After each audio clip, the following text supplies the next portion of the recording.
All right, you guys, who's here for it? Today, we got onion rings 3 ways.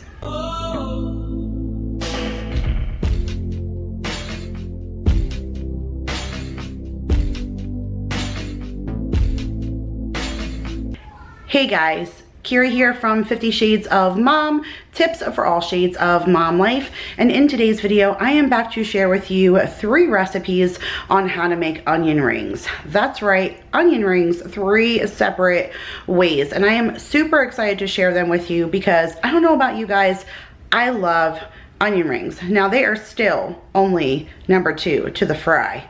If you guys know me, I love my potatoes. They are a vegetable. Vegetables are good for you, so potatoes must be too. I love me some fries. Mashed potatoes, roasted. I love potatoes, but onion rings come in a super close second. If I was to go to Burger King or to a restaurant where they serve a option for fries or onion rings, I usually choose onion rings as a switch. And so I decided I wanted to share with you guys 3 different ways that I make them here at home. Well, 2 of them are more my recipes. One of them I tried because I wanted to recreate a way I've never made them before, and it was kind of a flop. Not necessarily a flop, but you guys will see in the video, I needed something I didn't have and now I own them. So I will do an update at some point with the way that they are supposed to be made, but I was trying to recreate the Burger King onion ring with that minced onion and then that batter on the outside. But now I've kind of learned the trick. So I'm gonna share that with you guys, and then we're gonna make onion tanglers. Those are my favorite. Almost like a blooming onion, but all separated. And I love that as a burger topping or something, like a burger with some barbecue sauce and some provolone cheese, and then a little bit of these onion tanglers. So good. And then just a regular old large battered onion ring, like a nice size onion ring you get from a restaurant. So I'm excited to share these recipes with you guys. I'm gonna take you down to the counter and let's chalk onion rings 3 ways. All right, you guys, we're going to start off with my flop. And like I said, it wasn't necessarily a flop, but you'll see in just a moment the essential thing that I was missing. So we're going to need some flour, some breadcrumbs. I have 3 onions here, but that's only because one of them has kind of seen better days, and the recipe calls for 2 medium onions. So between the small one and what's left of that one, plus the medium onion there, will give me all that I need.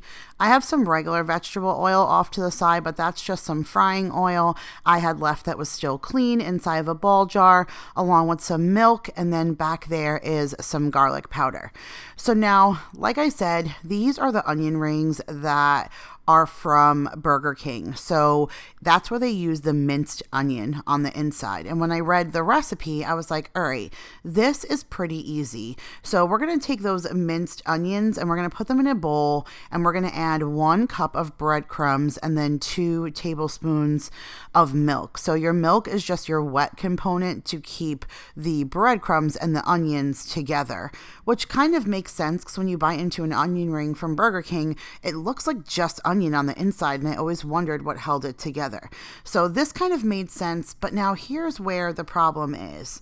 I tried to even wet it down even more, but too wet made it to where they didn't want to stick together. I couldn't figure out how to get them skinny enough to make a small onion ring like Burger King, because you still have to stick these in the freezer and then take them out, stick them in a batter, and still roll them in breadcrumbs before you put them in the fryer, which means they're still going to get bigger, and you can see that they're already big as it is. So I read the instructions, and this is what the instructions say to do, but this is what I think I need.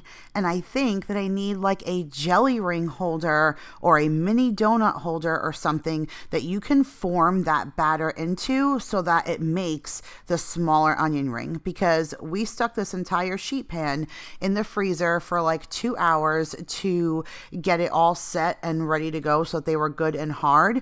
And then now we just made a batter with the flour and the milk and some garlic powder. And now you're going to dunk your frozen onion rings into your seasoned milk mixture, and then back into the breadcrumbs, and then into the fryer oil. So I have to say that these cooked good, but they just were too thick. So when I noticed that they were done on the outside, they still just weren't the way that they should be on the inside. So I ended up sticking these on a sheet pan and sticking them in the oven to finish them off, because the oil was the temperature that it needed to be for frying, which is 375 degrees. If you have a thermometer that you can stick inside of your oil to check the temperature. I just know this stove runs about a number 7 on our stove, but you can see that they're just huge. They ended up looking like little mini donuts. Like if you were to get mini donuts in a container from the store, that's what they looked like to me. And obviously that's not the kind of onion rings you get from Burger King. Don't get me wrong, they were seasoned, delicious, and they tasted literally like a Burger King onion ring. It just fell a little short on the size for me, but we're going to work at it and I am going to perfect it. I like to do that. I just served it that day alongside of a burger and it was delicious. But now I'm going to show you the ones that I really love to make. And these are the onion tanglers. So I just went ahead and cut our onion into strips, more like a half moon shape or a rainbow shape. So I just cut the onion in half and then in half again and chopped down to get us a whole bunch of those little straw-like things. And then here in this ramekin for our spices, we have some garlic powder, some chili powder, and some ground mustard. Of course, we need some salt and pepper. We have some vegetable oil here for frying. I really wish we had that lard. And then we have some flour here. We also have 1 cup of buttermilk, and you guys, buttermilk makes a huge difference here. You can use heavy cream, but buttermilk really is the key.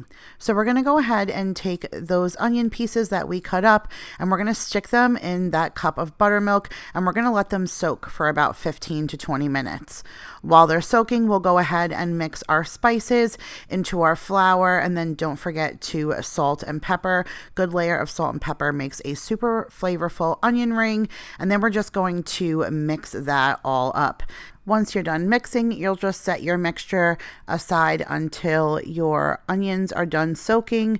In the meantime, we'll heat up our oil. So I still have some oil from last time. I literally saved my onion ring oil from each time that I did it and just kept reusing the same oil so it would keep the flavor.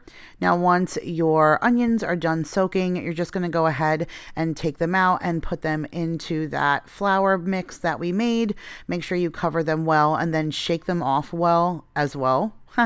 Because too much flour inside of that oil will make it cloudy. You see that? And that's even with me shaking it off as much as I could. So just make sure you shake off as much excess flour. And then when you drop them in, be very wary to watch them because they are super small pieces. So it does not take them very long at all to cook. I would say about 2 minutes in total. And then they are already done. And then I just put them on a paper towel to drip dry. But you guys, this is my favorite way to eat an onion ring. They are just so yummy and they're crunchy. And I mentioned that they're great on a burger, but they're also great on a barbecue chicken sandwich as a side dish.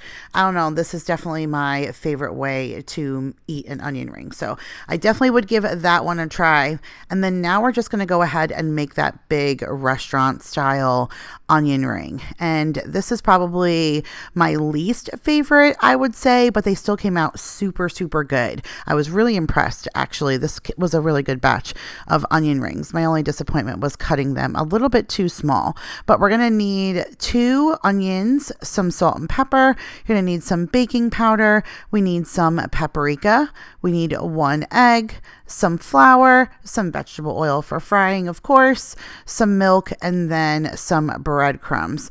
I'm sure you can see that there's pretty much a theme going on here with the ingredients because it's pretty much the same ingredients. It's just different styles. So now I mentioned that I kind of cut these a little small.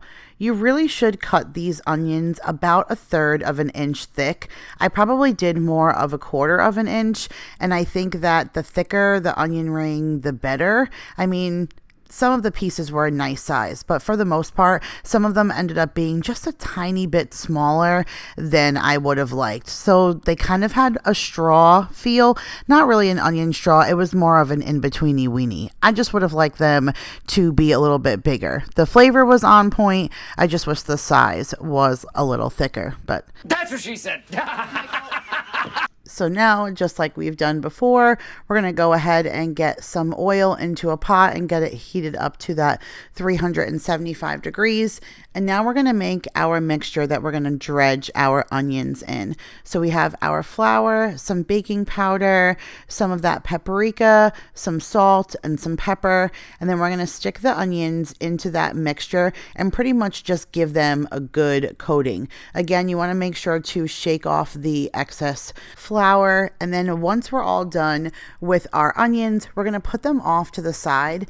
And then we're going to go ahead and we're going to add some milk to the flour mixture that we just put those onions in. And so once we add that cup of milk, we're just going to give it a good stir. And once you have the milk and the flour incorporated, it's going to be a tad bit lumpy, but then we're going to go ahead and add in that one egg. And once we get that egg in there, I took out a whisk and I whisked that all together till it gets more of a thin batter consistency. Now let me tell you, the batter to the breadcrumbs is life-changing when you're making an onion ring. Not just breadcrumbs. Don't just do one. Just don't do breadcrumbs or just don't do batter. The combination is a killer. So now you're going to take those onion rings that you dredged and you're going to stick them in the batter, and then you're going to cover them in those breadcrumbs. And then once we're all done, we're going to go ahead and drop them into the fryer.